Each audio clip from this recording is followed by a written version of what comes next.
Hi friends, ಎಲ್ಲರಿಗೂ ನಮಸ್ಕಾರ. Welcome back to my YouTube channel. 6 ತಿಂಗಳ ಮಗುವಿನ ವೆಯ್ಟ್ ಗೇನ್ ಮತ್ತು ಬ್ರೈನ್ ಡೆವಲಪ್ಮೆಂಟ್ಗೆ ಮನೆಯಲ್ಲಿರೋ ವಸ್ತುಗಳನ್ನ ಯೂಸ್ ಮಾಡಿಕೊಂಡು ಹೇಗೆ ಸಿರ್ಲ್ಯಾಕ್ನ ಪ್ರಿಪೇರ್ ಮಾಡೋದು ಅಂತ ಇವತ್ತಿನ ವಿಡಿಯೋದಲ್ಲಿ ತಿಳ್ಕೊಳ್ಳೋಣ ಬನ್ನಿ.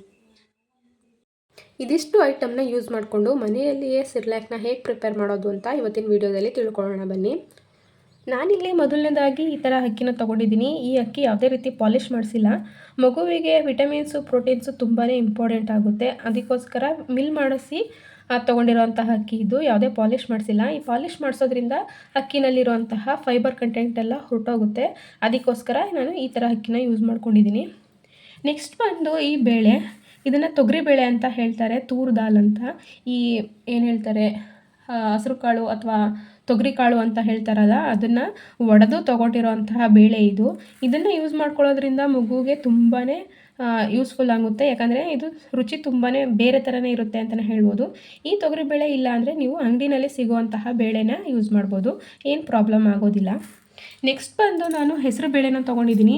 ಈ ಕೋಸಂಬರಿ ಮಾಡಲಿಕ್ಕೆ ಅಥವಾ ಪಾಯಸ ಮಾಡಲಿಕ್ಕೆ ಯೂಸ್ ಮಾಡ್ತಾರಲ್ಲ, ಆ ಥರ ಹೆಸರು ಬೇಳೆ ಇದು.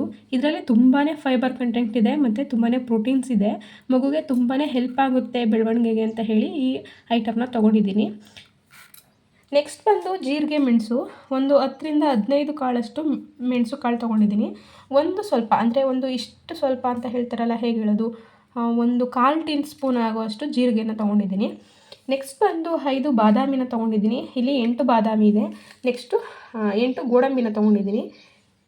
ಅಕ್ಕಿ ಬಂದು 1 ಕಪ್ಪು, ಬೇಳೆ ಅರ್ಧ ಕಪ್ಪು, ಹೆಸರು ಬೇಳೆ ಕೂಡ ಅರ್ಧ ಕಪ್ಪು, ಜೀರಿಗೆ ಮೆಣಸು ಅರ್ಧ ಟೇಬಲ್ ಸ್ಪೂನು ಮತ್ತು 8 ಬಾದಾಮಿ 8 ಗೋಡಂಬಿನ ಯೂಸ್ ಮಾಡ್ಕೊಂಡಿದ್ದೀನಿ.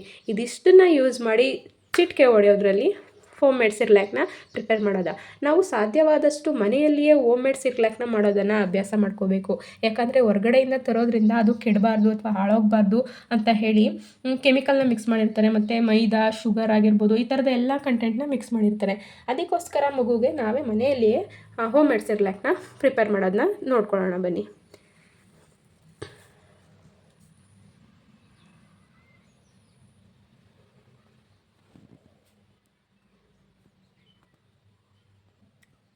ನಾನಿಲ್ಲಿ ಒಂದು ಪಾತ್ರೆನ ತೊಗೊಂಡಿದ್ದೀನಿ. ಈ ಪಾತ್ರೆಯಲ್ಲಿ ನಮಗೆ ಯೂಸ್ ಮಾಡುವಂತಹ ಈ ಅಕ್ಕಿ ಆಗಿರ್ಬೋದು, ನಾನಿಲ್ಲಿ ಒಂದು 15 ದಿನಕ್ಕೆ ಆಗುವಷ್ಟು ಪೌಡರ್ನ ಮಾಡ್ಕೊತಾ ಇದ್ದೀನಿ. ತುಂಬ ಕಡಿಮೆನೇ ಮಾಡ್ಕೊಳ್ಳಿ, ತುಂಬ ದಿನ ಇಟ್ಟು ಮಗುಗೆ ಕೊಡೋದು ಒಳ್ಳೆಯದಲ್ಲ. ಆವಾಗ ಪ್ರಿಪೇರ್ ಮಾಡ್ಕೊಳ್ಳೋದು ಬೆಸ್ಟ್ ಅಂತ ನಾನಿಲ್ಲಿ 1 ಕಪ್ ಆಗುವಷ್ಟು ಅಕ್ಕಿನ ತೊಗೋತಾ ಇದ್ದೀನಿ. ನೆಕ್ಸ್ಟ್ ಬಂದು ಒಂದು ಅರ್ಧ ಕಪ್ ಆಗುವಷ್ಟು ತೊಗರಿ ಬೇಳೆನ ತೊಗೊಂಡಿದ್ದೀನಿ, ತೂರ್ ದಾಲ್. ಸೇಮ್ ಅಷ್ಟೇ ಕೂಡ ನಾವು ಬೇಳೆನ ಎಷ್ಟು ತೊಗೊಂಡಿರ್ತೀವೋ ಅದೇ ಮೀಡಿಯಮ್ ಸೈಜ್ನಲ್ಲೇ ಹೆಸರು ಬೇಳೆನ ತೊಗೊಂಡಿದ್ದೀನಿ. ಇದನ್ನು ಕೂಡ ಇದಕ್ಕೆ ಹಾಕೋತಾ ಇದ್ದೀನಿ. ನೆಕ್ಸ್ಟ್ ಬಂದು ಇಲ್ಲಿ ಗೋಡಂಬಿನ ಮಾತ್ರ ಯೂಸ್ ಮಾಡಿ, ಬಾದಾಮಿನ ಮಾತ್ರ ತೊಳೆಯೋದಕ್ಕೆ ಹಾಕಬೇಕು, ಗೋಡಂಬಿನ ಹಾಕೋದು ಬೇಡ. ನಾನಿಲ್ಲಿ ಬರೀ ಬಾದಾಮಿನ ಮಾತ್ರ ಯೂಸ್ ಮಾಡ್ತಾ ಇದ್ದೀನಿ. ನಾನೇ ಸೆಲ್ಫ್ ವೀಡಿಯೋ ಮಾಡ್ಕೊಳ್ತಾ ಇರೋದ್ರಿಂದ ಸ್ವಲ್ಪ ಕಷ್ಟ ಆಗುತ್ತೆ. ಇದೇ ನನ್ನ ಮೊದಲನೇ ವೀಡಿಯೋ ಅಂತಲೇ ಹೇಳ್ಬೋದು. ಪ್ಲೀಸ್ ಇನ್ನೂ ಯಾರೆಲ್ಲ ನನ್ನ ಚಾನಲ್ನ ಸಬ್ಸ್ಕ್ರೈಬ್ ಮಾಡದೆ ನೋಡ್ತಾ ಇದ್ದೀರಾ ಅಥವಾ ನೀವು ನನ್ನ ಚಾನಲ್ಗೆ ಹೊಸಬ್ರಾಗಿದ್ದೀರಾ ಅಂದರೆ ಈಗಲೇ ಹೋಗಿ ಸಬ್ಸ್ಕ್ರೈಬ್ನ ಮಾಡ್ಕೊಳ್ಳಿ ಅಂತ ಹೇಳ್ತೀನಿ. ಇದನ್ನೆಲ್ಲವನ್ನು ಒಂದೇ ಪಾತ್ರೆನಲ್ಲಿ ಹಾಕ್ಕೊಂಡು ಚೆನ್ನಾಗಿ ಮಿಕ್ಸ್ ಮಾಡ್ಕೋಬೇಕು. ಕೈಯಲ್ಲೇ ಮಿಕ್ಸ್ ಮಾಡ್ಕೊಳ್ಳಿ, ಏನಿಲ್ಲ.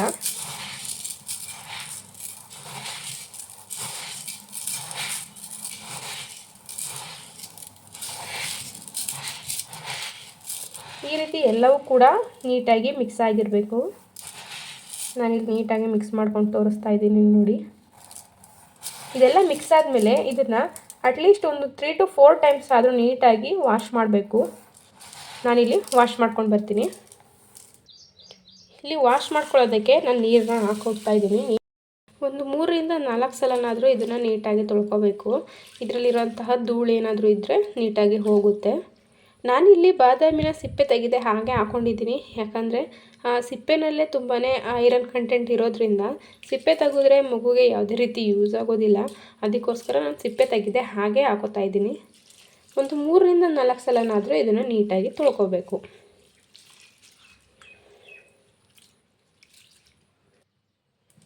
ನೋಡಿ, ಇದು ನೀಟಾಗಿ ವಾಶ್ ಆಗಿರುತ್ತೆ. ಇದನ್ನ ನೆನೆಸುವಂತಹ ಅವಶ್ಯಕತೆ ಇರೋದಿಲ್ಲ, ಯಾಕಂದರೆ ನಾವು 3-4 ಸಲ ತೊಳೆಯುವಾಗಲೇ ಇದು ಕಾಲು ಭಾಗದಷ್ಟು ನೆಂದಿರುತ್ತೆ. ಆದ್ದರಿಂದ ನೆನೆಸೋವಂತಹ ಅವಶ್ಯಕತೆ ಇಲ್ಲ. ನಾನು ಇದನ್ನು ನೀಟಾಗಿ ನೀರು ಸೋರಲಿ ಅಂತ ಹೇಳಿ ಈ ಥರ ಒಂದು ಜಾಲರಿ ಬಟ್ಲಿಗೆ ಇದನ್ನು ಹಾಕೋತಾ ಇದ್ದೀನಿ, ನೀರು ನೀಟಾಗಿ ಸೋರಲಿ ಅಂತ ಹೇಳಿ.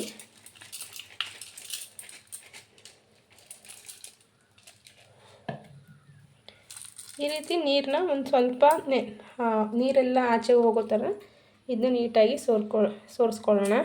ನೋಡಿ ಇಲ್ಲಿ ನೀರು ಕಾಣಿಸ್ತಿದೆಯಲ್ಲ, ಈ ಥರ ನೀರು ಬರ್ತಾ ಇರುತ್ತೆ. ಅದಕ್ಕೋಸ್ಕರ ನೀಟಾಗಿ ಸೋರ್ಲಿಕ್ಕೋಬೇಕು.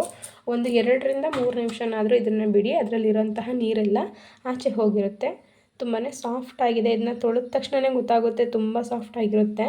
ಅದರಿಂದ ಇದನ್ನು ನೆನೆಸೋವಂತಹ ಅವಶ್ಯಕತೆ ಇರೋದಿಲ್ಲ.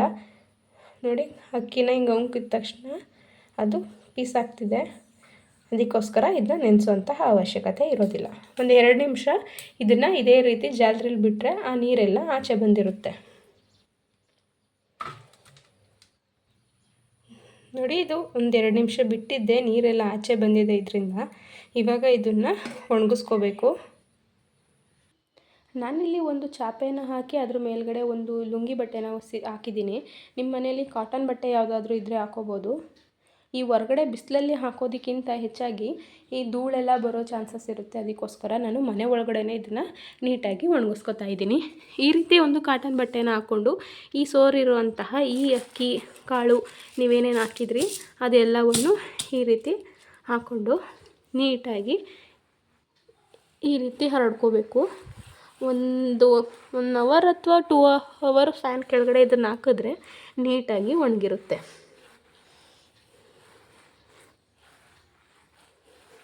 ನಾನಿಲ್ಲಿ ಇದನ್ನು ತೊಳೆಯೋವಾಗ ಜೀರಿಗೆ ಆಗಲಿ ಅಥವಾ ಮೆಣಸು ಅಥವಾ ಏನು ಹೇಳ್ತಾರೆ ಅದು ಗೋಡಂಬಿ ಇದನ್ನು ಯಾವುದನ್ನು ಯೂಸ್ ಮಾಡಿಲ್ಲ. ಅದನ್ನು ಹುರಿಯುವಾಗ ಹಾಕೋತೀನಿ. ಈ ರೀತಿ ನೀಟಾಗಿ ಸ್ಪ್ರೆಡ್ ಮಾಡ್ಕೋಬೇಕು, ಬೇಗನೆ ಒಣಗುತ್ತೆ. 1-2 ಅವರ್ ಬಿಟ್ಟರೆ ನೀಟಾಗಿ ಒಣಗಿರುತ್ತೆ. ಇದು ಹೊರಗಡೆ ಹಾಕೋದ್ರಿಂದ ಧೂಳು ಬರುತ್ತೆ.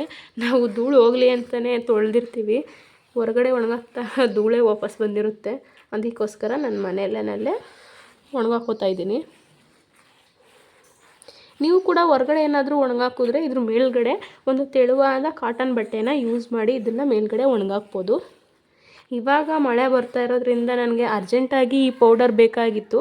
ಅದಕ್ಕೋಸ್ಕರ ನಾನು ಮನೆ ಒಳಗಡೆ ಇದನ್ನು ಮಾಡ್ಕೋತಾ ಇದ್ದೀನಿ. ನೋಡಿ ಈ ರೀತಿ ನೀಟಾಗಿ ಸ್ಪ್ರೆಡ್ ಮಾಡಿಕೊಂಡು ಒಣಗಾಕೊಂಡಿದ್ದೀನಿ. 1-2 ಅವರ್ಸ್ ಇದನ್ನು ಫ್ಯಾನ್ ಕೆಳಗಡೆ ಬಿಡ್ತೀನಿ. ಇದು ಕಂಪ್ಲೀಟಾಗಿ ಡ್ರೈ ಆಗಿದೆ. ನೋಡಿ ಡ್ರೈ ಆದಾಗ ಈ ಥರ ಕಾಣಿಸುತ್ತೆ. ಫುಲ್ಲಾಗಿ ಡ್ರೈ ಮಾಡ್ಕೋಬೇಕು, ಹಸಿ ಬಿಡಬಾರ್ದು, ಇಲ್ಲಾಂದರೆ ಅದು ಪೌಡರ್ ಮಾಡೋದ್ಮೇಲೆ ಕೆಟ್ಟೋಗೋವಂಥ ಚಾನ್ಸಸ್ ಇರುತ್ತೆ. ಹಿಂಗೆ ಕೈ ಇಟ್ಟು ಹಿಂಗೆ ಪ್ರೆಸ್ ಮಾಡಿ ನೋಡಿದ್ರೆ ಯಾವುದೇ ರೀತಿ ಕೈಗೆ ಅಂಟ್ಕೋಬಾರ್ದು, ಆಗ ನೀಟಾಗಿ ಒಣಗಿದೆ ಅಂತ ಅರ್ಥ. ಇದನ್ನೆಲ್ಲನೂ ಒಂದು ಪಾತ್ರೆಗೆ ಹಾಕ್ಕೊಂಡು ರೋಸ್ಟ್ ಮಾಡ್ಕೊಳ್ಳೋಣ.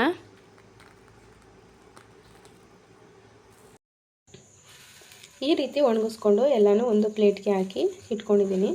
ಈಗ ಇದನ್ನು ಲೋ ಫ್ಲೇಮಲ್ಲಿ ಒಂದು 15 ಮಿನಿಟ್ಸು ನಿಧಾನಕ್ಕೆ ಹುರ್ಕೋಬೇಕು.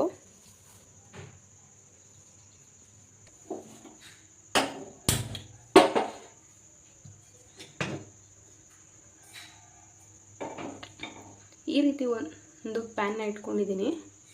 ಇದಕ್ಕಾದ ನಂತರ ನಾವು ಒಣಗಿಸಿ ಇಟ್ಕೊಂಡಿರೋಂತಹ ಈ ಅಕ್ಕಿ ಬೇಳೆ ಎಲ್ಲನೂ ಲೋ ಫ್ಲೇಮ್ನಲ್ಲಿ ನಿಧಾನಕ್ಕೆ ಹುರ್ಕೋಬೇಕು. ಎಲ್ಲನೂ ಈ ಪ್ಯಾನ್ ಒಳಗಡೆ ಹಾಕ್ಕೊಂಡು ನಿಧಾನಕ್ಕೆ ತಿರುಗಿಸ್ತಾ ಲೋ ಫ್ಲೇಮ್ನಲ್ಲಿ ಒಂದು 15 ಮಿನಿಟ್ಸ್ ಆದರೂ ಹುರಿತಾ ಬರಬೇಕು. ಇದನ್ನು ನೀಟಾಗಿ ಚೆನ್ನಾಗಿ ಹುರಿದಷ್ಟು ಫ್ಲೇವರ್ ಚೆನ್ನಾಗಿರುತ್ತೆ, ಒಳ್ಳೆ ಸ್ಮೆಲ್ ಕೂಡ ಇರುತ್ತೆ. ನಿಧಾನಕ್ಕೆ ಹುರಿತಾ ಹೋಗಬೇಕು.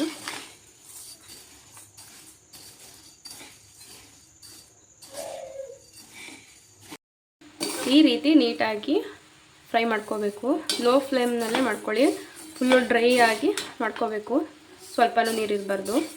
ಮತ್ತು ಇದರಲ್ಲಿ ಒಂಥರ ಸ್ಮೆಲ್ ಬರುತ್ತೆ, ಒಳ್ಳೆ ಗಮ್ ಅಂತ ಇರುತ್ತೆ, ಅಲ್ಲಿವರೆಗೂ ಫ್ರೈ ಮಾಡ್ಕೊಳ್ಳಿ. ಈ ಒಂದು ಅಕ್ಕಿನ ತೊಗೊಂಡು ಈ ಥರ ಅಮ್ಕಿ ನೋಡಿದ್ರೆ ಇದು ಪೀಸ್ ಆಗಬೇಕು, ಅಲ್ಲಿವರೆಗೂ ಹುರ್ಕೊಳ್ಳಿ.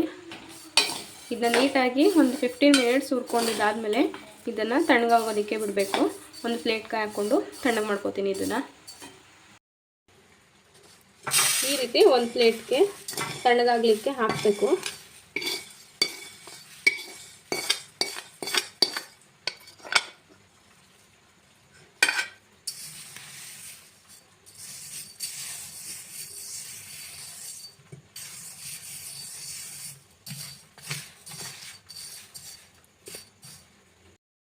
ಇದು ತಣ್ಣಗಾಗೋ ಅಷ್ಟರಲ್ಲಿ ನಾವು ಜೀರಿಗೆ, ಮೆಣಸು ಮತ್ತು ಗೋಡಂಬಿನ ಇಟ್ಕೊಂಡಿದ್ವಲ್ಲ ಅದನ್ನೆಲ್ಲ ಒಂದು ಲೈಟಾಗಿ ಫ್ರೈ ಮಾಡ್ಕೊಳ್ಳೋಣ.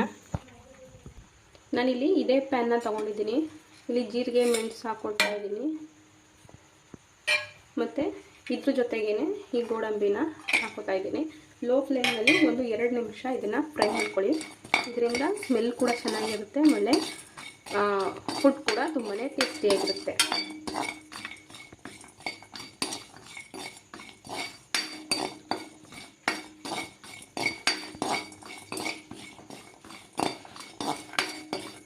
ನಿಮ್ಮ ಮಗುಗೆ ನೀವೇನಾದರೂ ಇವಾಗ ಫಸ್ಟ್ ಟೈಮ್ ಫುಡ್ ಕೊಡ್ತಿದ್ದೀರಾ ಅಂತ ಹೇಳಿದ್ರೆ ನೀವು ಈ ಸಾಸಿವೆ ಮತ್ತು ಜೀರಿಗೆನ ಸ್ಕಿಪ್ ಮಾಡ್ಬೋದು. ಜೀರಿಗೆ ಹಾಕೋದ್ರಿಂದ ಸ್ಮೆಲ್ ಚೆನ್ನಾಗಿರುತ್ತೆ, ಡೈಜೆಸ್ಟ್ ಕೂಡ ಆಗುತ್ತೆ.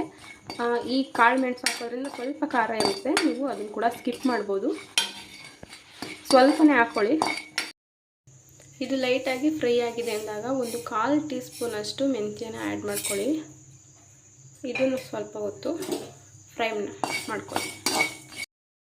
ಮೆಂತ್ಯನ ಹಾಕೋದ್ರಿಂದ ಮಗುವಿನ ದೇಹ ತಂಪಾಗಿರುತ್ತೆ. ಇದನ್ನು ಜಾಸ್ತಿ ಆ್ಯಡ್ ಮಾಡ್ಕೊಳ್ಳೋದು ಬೇಡ, ಕಹಿ ಆಗೋಗ್ಬಿಡುತ್ತೆ.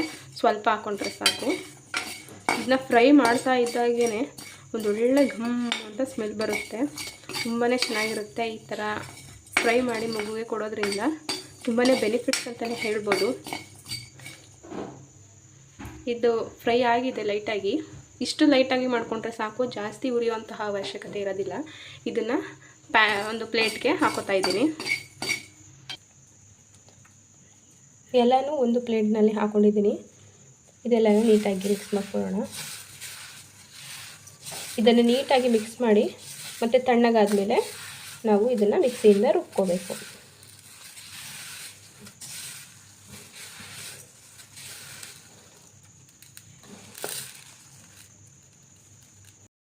ಈ ರೀತಿ ಕಂಪ್ಲೀಟಾಗಿ ತಣ್ಣಗಾದ್ಮೇಲೆ ಇದನ್ನು ಮಿಕ್ಸಿ ಮಾಡ್ಕೊಳ್ಳೋಣ. ನಾನಿಲ್ಲಿ ಮಿಕ್ಸಿ ಮಾಡ್ಕೊತಾ ಇದ್ದೀನಿ. ಸ್ವಲ್ಪನೇ ಹಾಕಿ ಫುಲ್ ಪೇಸ್ಟ್ ಥರ, ಅಂದರೆ ಫುಲ್ ನುಣ್ಣಗೆ ಇದನ್ನು ಮಿಕ್ಸಿ ಮಾಡ್ಕೋಬೇಕು. ನಾನಿಲ್ಲಿ ಮಿಕ್ಸಿ ಮಾಡ್ಕೊಳ್ಳಿಕ್ಕೆ ಹಾಕೋತಾ ಇದ್ದೀನಿ.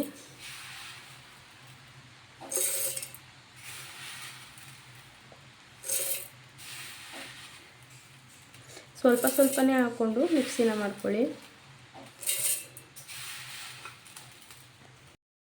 ಈ ರೀತಿ ಸ್ವಲ್ಪನ ಹಾಕ್ಕೊಂಡು ಮಿಕ್ಸಿ ಮಾಡ್ಕೋಬೇಕು. ಸ್ವಲ್ಪನೇ ಹಾಕ್ಕೊಳ್ಳಿ, ಜಾಸ್ತಿ ಹಾಕೋಕೆ ಹೋಗ್ಬೇಡಿ.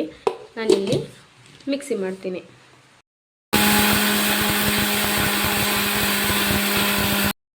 ಇದು ಫುಲ್ಲು ರುಬ್ಬಿದಾಗಿದೆ. ನೋಡೋಣ ಯಾವ ರೀತಿ ಇರುತ್ತೆ ಅಂತ. ವಾವ್, ಸ್ಮೆಲ್ ಅಂತೂ ಸೂಪರಾಗಿದೆ. ನಾನು ಮಿಕ್ಸಿ ಓಪನ್ ಮಾಡಿಸಿದ ತಕ್ಷಣ ಒಂದೊಳ್ಳೆ ಸ್ಮೆಲ್ ಬರ್ತಾ ಇದೆ. ಈ ರೀತಿ ನೀಟಾಗಿ ನುಣ್ಣಗಾಗೋ ರೀತಿ ಪೌಡರ್ನ ಮಾಡ್ಕೋಬೇಕು. ನೋಡಿ, ಈ ಟೆಕ್ಸ್ಚರ್ ಎಷ್ಟು ಚೆನ್ನಾಗಿದೆ ಅಲ್ವಾ? ತುಂಬಾ ಚೆನ್ನಾಗಿದೆ ಅಂತಲೇ ಹೇಳ್ಬೋದು. ಈ ರೀತಿ ಒಂದು ಪ್ಲೇಟ್ನ ಇಟ್ಕೊಂಡು ನಾನಿಲ್ಲಿ ಜರಡಿನ ಇಟ್ಕೋತಾ ಇದ್ದೀನಿ. ಇದಕ್ಕೆ ನಾವು ಪೌಡರ್ ಮಾಡ್ಕೊಂಡಿರೋ ಅಂತಹ ಇದನ್ನು ಹಾಕ್ಕೋಬೇಕು.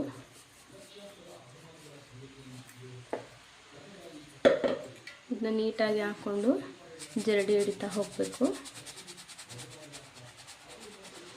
ಸ್ಮೆಲ್ ಮಾತ್ರ ನಿಜವಾಗ್ಲೂ ತುಂಬಾ ಚೆನ್ನಾಗಿದೆ. ನನಗೂ ಕೂಡ ಈ ರೆಸಿಪಿನ ತಿನ್ನಬೇಕು ಅಂತ ಈಗಲೇ ಅನ್ನಿಸ್ತಾ ಇದೆ. ಆ ಜೀರಿಗೆ ಹಾಕಿರೋದ್ರಿಂದ ಆ ಫ್ಲೇವರ್ ಮಾತ್ರ ಸಖತ್ತಾಗಿದೆ. ಈ ರೀತಿ ನೀಟಾಗಿ ಜರಡಿ ಇಟ್ಕೊಳ್ಳೋಣ. ಈ ರೀತಿ ಉಳಿದಿರೋಂತಹ ಇದನ್ನು ಬಿಸಾಕೋಕ್ಲಿಕ್ಕೆ ಹೋಗಬೇಡಿ. ಮತ್ತೆ ಇನ್ನೊಂದು ಸಲ ಇದನ್ನು ಮಿಕ್ಸಿ ಮಾಡ್ಕೊಳ್ಳಿ.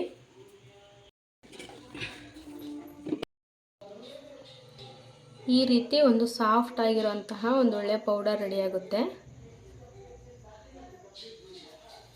ಇದನ್ನು ಈ ಥರ ಕಂಟೈನರ್ ಬಾಕ್ಸ್ನಲ್ಲಿ ಹಾಕಿ ಸ್ಟೋರ್ ಮಾಡ್ಕೋಬೋದು. ಒಂದು 15 ಡೇಸ್ವರೆಗೂ ಇದನ್ನು ಹೊರಗಡೆನೇ ಇಟ್ಕೋಬೋದು. ಯಾವುದೇ ರೀತಿ ಫ್ರಿಜ್ನಲ್ಲಿ ಇಡುವಂತಹ ಅವಶ್ಯಕತೆ ಇಲ್ಲ. ಯಾವುದೇ ರೀತಿ ಹಾಳಾಗೋದು ಇಲ್ಲ, ಹುಳನೂ ಬರೋದಿಲ್ಲ.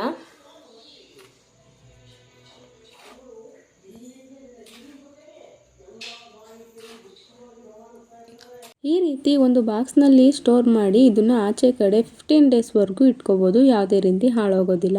ಈ ಪೌಡರ್ನ ಯೂಸ್ ಮಾಡಿಕೊಂಡು ಮಗುಗೆ ಹೇಗೆ ತಿನ್ನಿಸೋದು, ಇದನ್ನು ಹೇಗೆ ಪ್ರಿಪೇರ್ ಮಾಡೋದು ಅಂತ ಇವಾಗ ತೋರಿಸ್ತೀನಿ. ಈ ರೀತಿ ಒಂದು ಪಾತ್ರೆನ ಇಟ್ಕೊಂಡಿದ್ದೀನಿ. ಈ ಲೋಟದಲ್ಲಿ ಒಂದು 3 ಲೋಟ ಆಗೋವಷ್ಟು ನಾನು ನೀರನ್ನ ಹಾಕೋತಾ ಇದ್ದೀನಿ. ನಾನು ಮೊದಲೇ ಅಳತೆ ಮಾಡಿ ಇಟ್ಕೊಂಡಿದ್ದೀನಿ ನನ್ನ ಮಗು ಎಷ್ಟು ತಿನ್ನುತ್ತೆ ಅಂತ. ನೀವು ಒಂದು ಲೋಟದಲ್ಲಿ ಅಳತೆ ಮಾಡಿ ಇಟ್ಕೊಂಡು ಅದೇ ಲೋಟನ ಯೂಸ್ ಮಾಡ್ತಾ ಬನ್ನಿ. ಈ ಲೋಟದಲ್ಲಿ ನಾನು 3 ಲೋಟ ಆಗೋಷ್ಟು ನೀರನ್ನ ಹಾಕೋತಾ ಇದ್ದೀನಿ.